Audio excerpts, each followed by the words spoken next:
افغانستان افغانستان افغانستان افغانستان افسانه سازی افسانه ها گنج میان ویرانه ها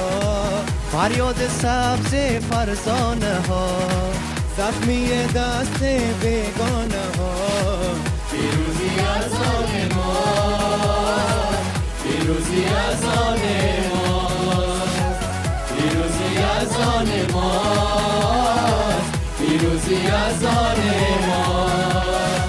با پای خسته اما بفش با دست بسته اما بپیش با عزم محکم اما درست دلها شکسته اما بفش پیروزی از آن ما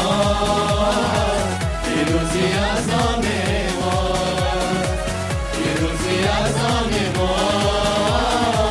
پیروزی از آن ما افغانستان افغانستان افغانستان افغانستان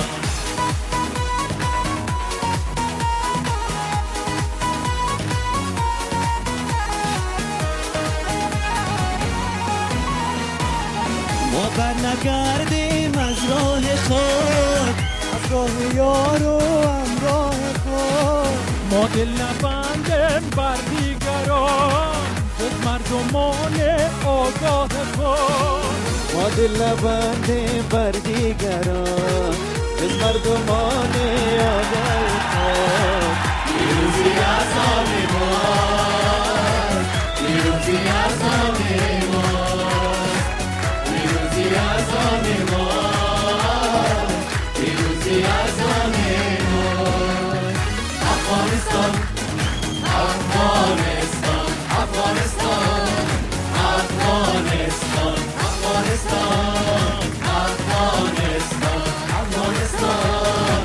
افغانستان سلام سلام افغانستان سرسبز مثل گلستان کشور تاریخی و داستان سرزمین قصه و داستان وطن وطن جان مرا قربان و نام میبر میدان دیگر نباش معیوس و پریشان پیروزی از آن ما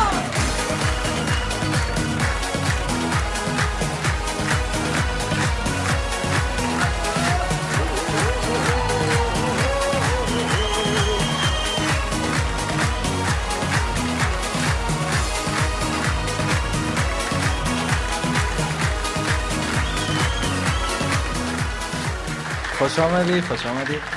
بدون ما شروع کردین.